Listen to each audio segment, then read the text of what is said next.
Good morning, everybody. It is Wednesday, so it's time again for my midweek pickup. This week, I wanted to talk about the joys of being a parent. And the reason why I want to talk about that this week is because on Tuesday, next Tuesday, the 13th, is my baby's third birthday. So hopefully when she gets older and she can understand, hopefully all of this stuff is still on online and on access for her, so she can kind of watch and see how proud and happy that daddy is to be her father. But along with that, I just want to kind of give some people some advice about parenting and about being a good father to children, boys and girls. And I just wanted to share some of the things that make it a joy to me being Miss Riley Rain Janae's father. This time 3 years ago, I was extremely, I guess you could say, giddy, if you will, about the arrival of my baby. I used to try and talk to her through her mom's stomach every chance I got, more than 2 or 3 times a day, just excited about the fact that she was coming.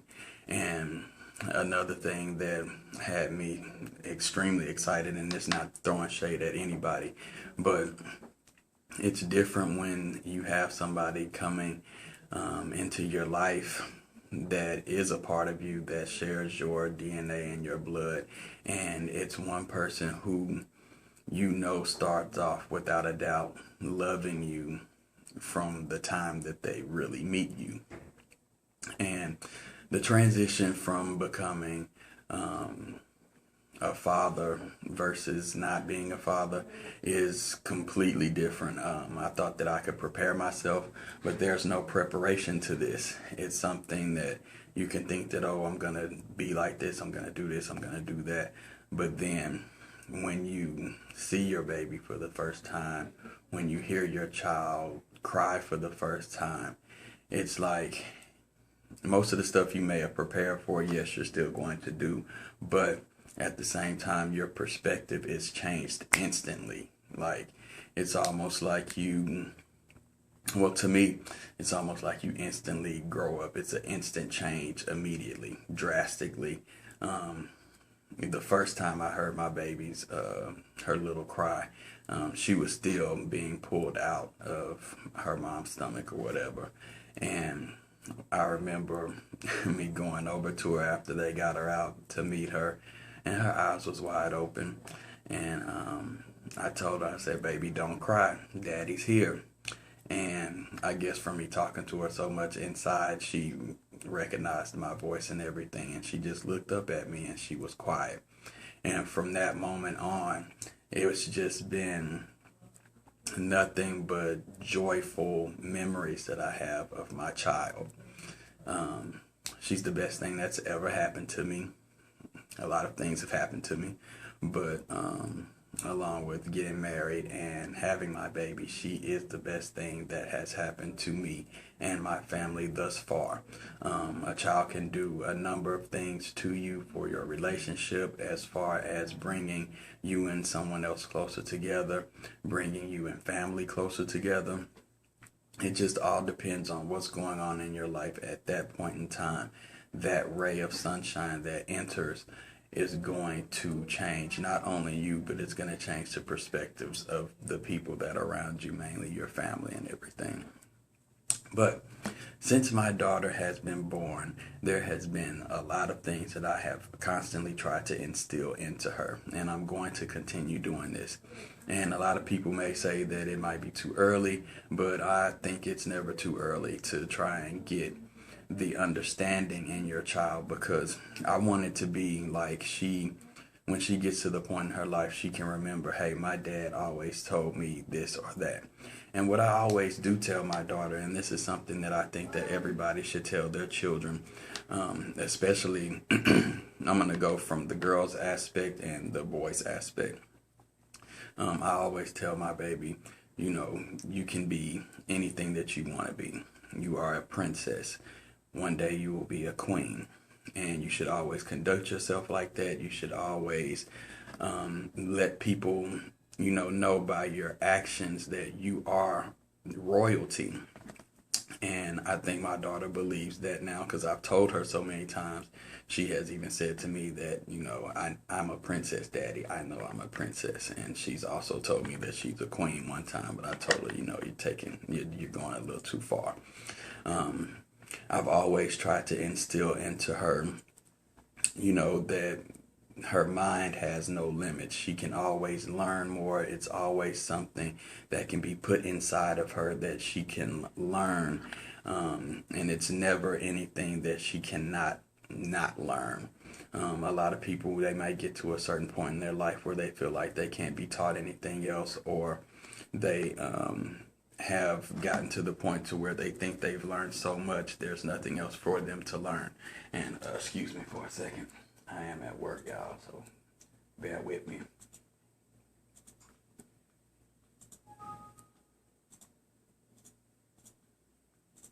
All right. And I just try and tell her that, our mind it has no limit. It has no boundaries. So learn as much as you can. Always try and find something that you have interest in, master it, and then go on to something else. And although she's only about to be 3 years old, I think that she's going to remember the things that I've told her, and she's going to practice those things throughout her life. And I'm going to continue to keep telling her that. That's from a girl's aspect. From a young man's aspect, I'm going to take it a little differently because in society, no matter what, our generation, our race, our culture are targets, period. So it's one thing that I heard Steve Harvey say that he tells his boys all the time.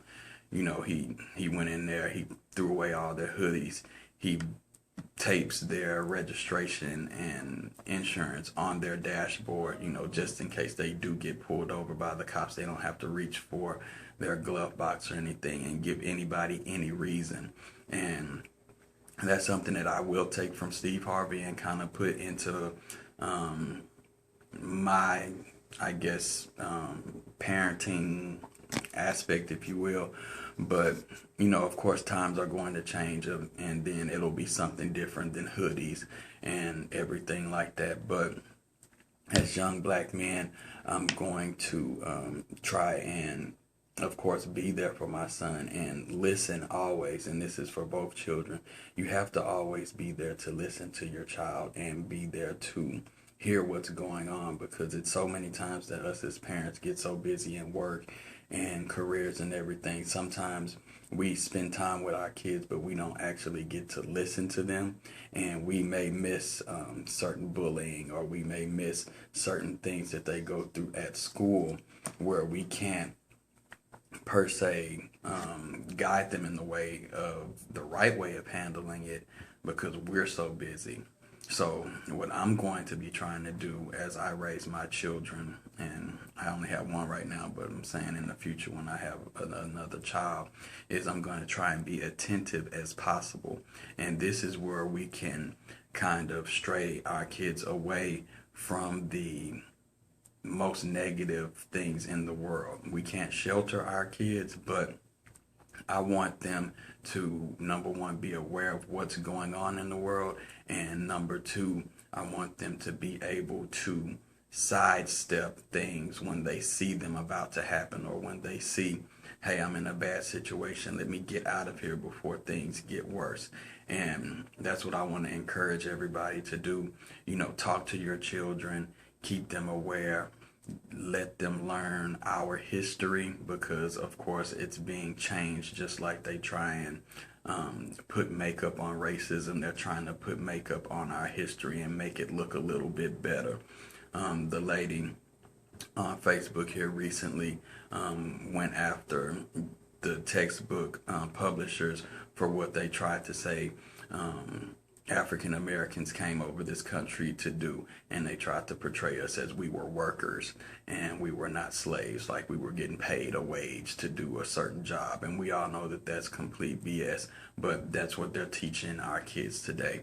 That's why I say we have to be mindful. We have to sit down, study with our kids, do homework with our children, and we have to put them in a position where they can know what's going on, know what has went on, know what's going on at this point in time. So in the future, they can have the keys and the tools to handle everything that's going to come their way. And I could go on and on about this, but I'm going to go and cut it short because I'm over the 10-minute mark, and I don't usually like to do that. But this is for you, Riley. This is Daddy's message to you. Daddy loves you. You will be 3 on the 13th, and I can't wait for your little party. It's so many things that you don't understand that I love about you, but you will come to understand that later on in life. And then you'll also see that once you have children, long time from now, after you've graduated college and everything, hopefully. But I just want you to know that your daddy loves you more than anything in life, and your mommy loves you too. And you are a princess. You will make your mark in this world, and I know that you will be a very, very special little girl. You will be a great woman when you come of age, and I know that you are going to be successful in everything that you do, because like Daddy has always told you, you are a princess. You will be a queen one day, and I know that anything that you touch will become gold and then go to platinum and then uranium, diamond, whatever else elements is higher than gold and platinum. I know that you will achieve everything that you're trying to do. So with that being said, everybody, I really hope that y'all listen to me and y'all take my words into account, because a lot of people say back in the day it takes a village to raise a child, and this is still true. This is why most children are having so much trouble in society today, because they either don't have the parent in the household and nobody else is trying to do anything to help them, or they're just seeing what's going on in the world and they're trying to manipulate the wrong thing instead of focusing on the right thing, because they can't see it, and it's our job to make sure that they see what they need to see. The kids, we have to hold their hand until they're ready. That being said, I'll see y'all next week. Have a great weekend. I know I'm going to. Happy birthday, Riley Rain Janae. Love you. Peace out, y'all. Family first. Well, excuse me, God first. Family comes second. Everything else will follow. See y'all next week. Periscope next week. I've been waiting on my phone, Sprint. I'm coming after you if I don't get it today.